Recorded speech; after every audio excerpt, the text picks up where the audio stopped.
Assalamualaikum warahmatullahi wabarakatuh.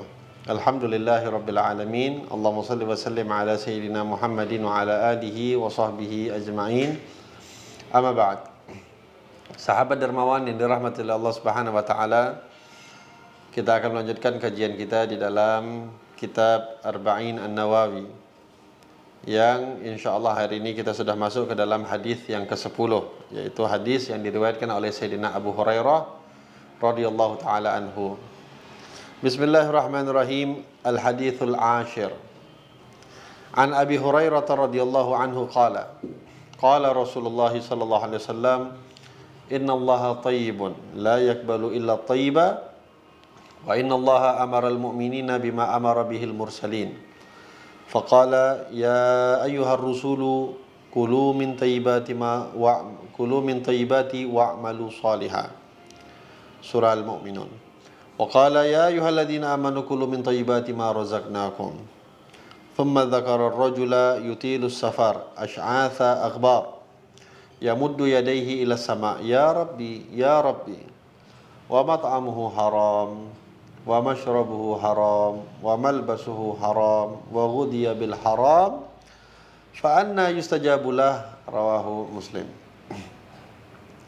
Sahabat dermawan sekalian, hadis yang ke-10 adalah hadis yang diriwayatkan oleh Sayyidina Abu Hurairah tentang bagaimana Nabi SAW pernah mengatakan, innallaha thayyib. Allah itu baik. Allah itu indah. La yaqbalu illa thayyiba. Dan Allah tidak menerima segala sesuatu kecuali sesuatu yang baik, sesuatu yang indah. Wa innallaha amaral mu'minina bima amara bihil mursalin. Dan Allah Subhanahu wa taala memerintahkan kepada para mukminin sebagaimana perintahnya Allah kepada para mursalin atau kepada para rasul. Sebagaimana Allah mengatakan, ya ayyuhar rusul, wahai segenap rasul, kulu min thayyibati ma razaqnakum. Kulu min thayyibati wa'malu salihah. Makanlah kalian daripada yang baik-baik, wa'malu salihah, dan beramalah kalian dengan amal yang saleh.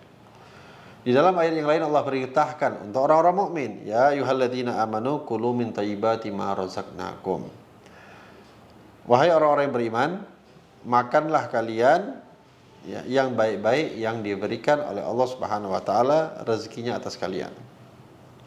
Lalu Nabi menceritakan tentang bagaimana seorang laki-laki yutilus safar, yang melakukan perjalanan yang jauh, ash'atha aghbar, kumuh badannya, kumuh pakaiannya, saking jauhnya perjalanan, berdebu tubuhnya, berdebu pakaiannya.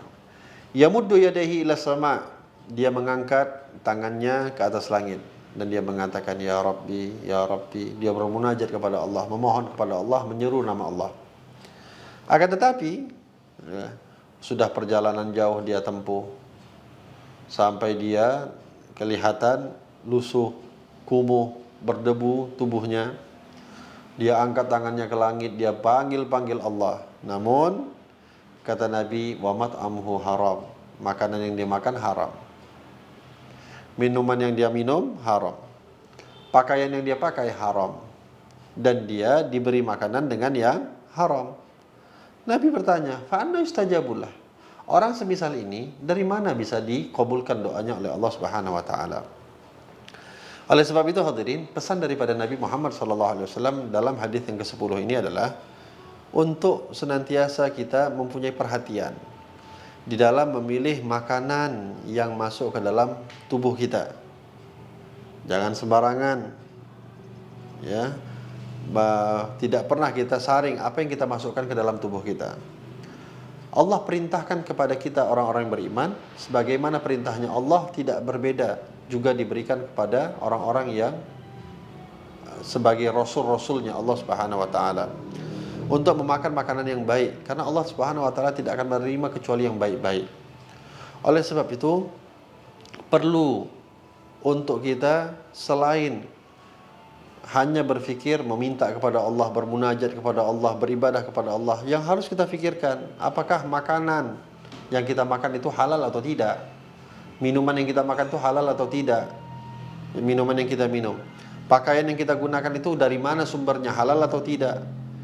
Ini menjadi sangat penting agar permintaan kita, harapan kita, doa kita kepada Allah Subhanahu wa taala dikabulkan oleh Allah Subhanahu wa taala dengan segera. Tapi bagaimana ketika kita memohon kepada Allah, ketika kita meminta kepada Allah, tapi yang kita masukkan ke dalam tubuh kita suatu hal yang haram. Kita memohon kepada Allah, pakaian yang kita gunakan asal muasalnya dari hal yang haram. Maka Nabi pun bertanya, fa anna yustajabu du'a. Orang yang semisal ini dari mana doanya dikabulkan oleh Allah Subhanahu wa taala? Oleh sebab itu hadirin, pernah satu orang sahabat namanya Sa'ad bin Abi Waqqas datang kepada Nabi Muhammad sallallahu alaihi wasallam mengatakan, "Ya Rasulullah, ud'u Allah ayyaj'alani mustajabud da'wah." Ya Rasulullah, doakan saya, minta tolong doakan saya kepada Allah Subhanahu wa taala agar Allah Subhanahu wa taala menjadikan saya ini sebagai orang yang mudah dikabulkan doanya. Nabi tidak semerta langsung memohon kepada Allah mendoakan Sa'ad bin Abi Waqqas. Namun kata Nabi sallallahu alaihi wasallam, kamu nggak perlu repot-repot memerintahkan saya, menyuruh saya, meminta tolong sama saya untuk berdoa kepada Allah. Kamu sendiri mampu asal kamu jaga. Apa yang kamu harus jaga? Nabi mengatakan kepada Sa'ad bin Abi Waqqas, atib mat'amak takun mustajabud da'wah. Perbaguslah makanan kamu. Ya, pilihlah makanan kamu yang baik-baik, maka kamu akan menjadi orang yang dikabulkan doanya oleh Allah Subhanahu wa taala.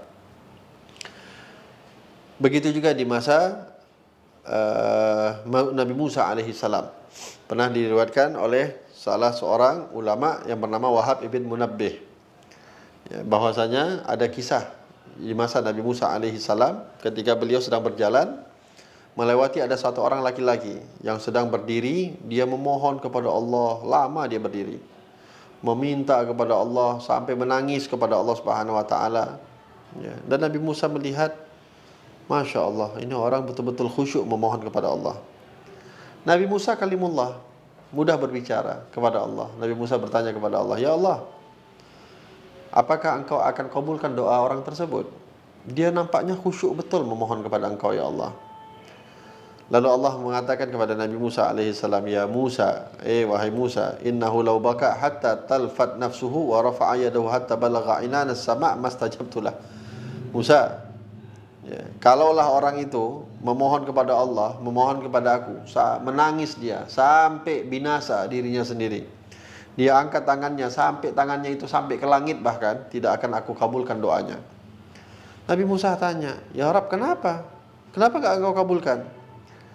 Allah mengatakan, "Li'anna fi batnihi haram." Karena makanan yang ada dalam perutnya itu makanan yang haram. Wa 'ala dhahrihi haram. Punggungnya, ya, haram. Wa fi baitihil haram. Ya, di rumahnya pun segala sesuatu yang haram. Bagaimana Allah mau mengabulkan doa seseorang? Oleh sebab itu hadirin, mungkin di antara kita juga sering bertanya-tanya, kenapa permintaan kita ini lambat dijawab oleh Allah? Kenapa harapan-harapan kita ini tidak mudah dikabulkan oleh Allah Subhanahu wa taala? Ya, banyak di antara kita yang mungkin punya hajat-hajat tersendiri, memohon kepada Allah, namun sampai sekarang ada hajat-hajat kita yang tidak dikabulkan oleh Allah. Bisa jadi yang menyebabkan hal itu semua adalah karena mungkin ada sesuatu yang berada di tubuh kita itu sesuatu yang haram. Nabi SAW mengatakan, kullu lahmin nabatat min suhtin fannaru awla bih. Setiap daging, artinya daging manusia, daging tubuh kita, yang tumbuh dengan sesuatu yang haram, ya, yang kita masukkan makanan haram, minuman haram, fannaru awla bih, maka neraka lebih pantas terhadap orang tersebut. Oleh sebab itu perlu untuk kita menintrospeksi, ya, apakah selama ini yang kita makan itu sudah halal, terjamin halalnya? Ya, na'udzubillah min dzalik, jangan sampai yang kita masukkan itu adalah justru malah yang haram. Ya. Pernah diceritakan Sayyidina Ibrahim ibn Adham, ya, berjalan ke satu pasar di kota Basrah. melihat Ibrahim bin Adham berjalan, orang-orang berkumpul kepada Ibrahim bin Adham. Mereka bertanya kepada Ibrahim bin Adham, "Ya Aba Ishaq," kunyahnya beliau Aba Ishaq, "apa sekiranya yang menyebabkan kok kami ini memohon kepada Allah, meminta kepada Allah, enggak ada yang dikabulkan oleh Allah Subhanahu wa taala?" Ibrahim bin Adham mengatakan, "Li'anna qulubukum matat bi asyrati asya'." Doa kalian enggak dikabulkan oleh Allah karena hati kalian itu sudah mati karena 10 hal. Mati dengan 10 hal. Apa itu? Yang pertama, araftumullah falam tu'addu haqqah. Kalian tahu bahwasanya kalian mengenal Allah Subhanahu wa taala tapi kalian tidak menunaikan hak-haknya Allah. Kita tahu Allah ada, kita yakin Allah wujud, tapi kita tidak tunaikan haknya Allah. Yang kedua kata beliau, za'amtum annakum tuhibbuna Rasulullah sallallahu alaihi wasallam wa taraktum sunnata. Hati kalian itu sudah mati, makanya doa kalian enggak dikabulkan. Kenapa? Karena kalian mengaku dari diri kalian mencintai Rasulullah sallallahu alaihi wasallam tapi kalian tinggalkan sunnah-sunnahnya beliau. Ini juga menyebabkan hati mati. Yang ketiga kata beliau, qara'tumul Qur'an falam ta'malu bih. Kalian baca tuh Al-Qur'an tapi tak ada satupun amalan ya daripada amalan kalian yang sesuai dengan Al-Qur'an. Semuanya bertentangan dengan Al-Qur'an. Itu juga menyebabkan hati mati. Yang keempat, akaltum ni'mallah wa lam tu'addu syukraha. Kalian makan nikmat yang Allah berikan kepada kalian tapi enggak kalian tunaikan bentuk syukurnya, ekspresi syukurnya atas nikmat yang Allah berikan. Nikmat Allah berikan kepada kita, kita dapat makan, dapat minum, tapi justru malah kita gunakan untuk semakin maksiat kepada Allah. Na'udzubillahi min dzalik. Apakah kita termasuk orang yang bersyukur? Tidak. Namun kalau nikmat yang Allah berikan, kita bisa makan, kita bisa minum, kita masih bisa bernafas, kita gunakan untuk taat kepada Allah, itulah hakikatnya kita sedang menunjukkan ekspresi syukur kita atas nikmat dari Allah Subhanahu wa taala. Yang kelima kata beliau, hati kita tuh mati dikarenakan kultum inna syaitan aduwwan lakum wa lam tukhalifu. Kalian mengatakan syaitan itu adalah musuh kalian, tapi kalian tidak menentang syaitan tersebut. Justru apa yang kalian lakukan ya seakan-akan memang maunya syaitan semua. Yang keenam, kultum innal jannah haqqun wa lam ta'malu biha. Kalian meyakini, kalian mengatakan bahwasanya surga itu hak, ada. Kalian yakin surga itu ada, tapi kalian enggak pernah beramal untuk bisa masuk surga itu. Ini juga menyebabkan hati yang mati. Kata Ibrahim bin Adham, hati kalau sudah mati sulit untuk mendapatkan ampunan atau dikabulkan doanya oleh Allah Subhanahu wa taala. Yang ketujuh, qultum innan nar haq wa lam tahribu minha.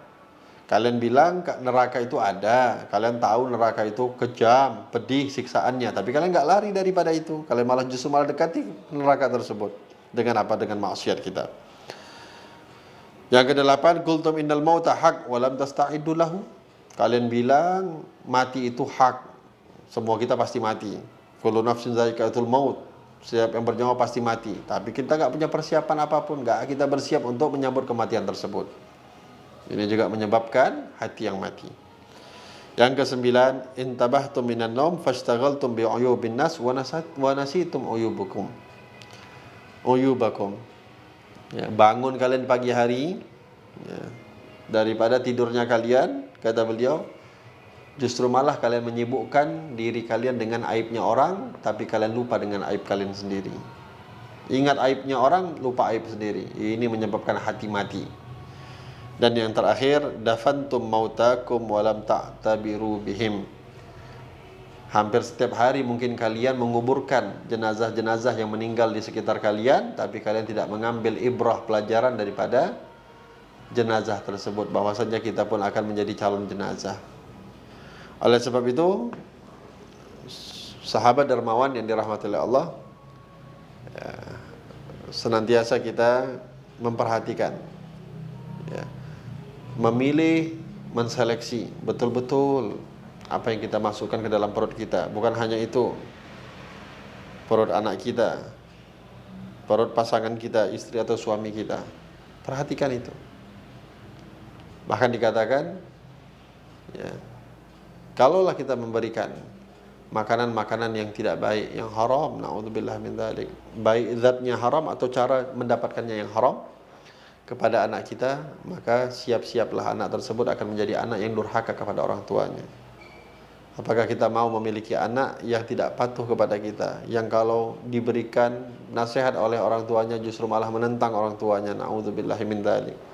Ini semua berkaitan dengan apa yang kita makan, sebagaimana yang diperintahkan oleh Allah Subhanahu wa taala. Ya, makanlah banyak rezeki-rezeki yang Allah berikan kepada kita, pilihlah yang baik-baik untuk jadi makanan kita. Mudah-mudahan kita semua menjadi orang-orang yang mudah dikabulkan doanya oleh Allah Subhanahu wa taala di saat banyaknya harapan-harapan kita kepada Allah Subhanahu wa taala. Amin ya rabbal alamin. Wal afu minkum. Assalamualaikum warahmatullahi wabarakatuh.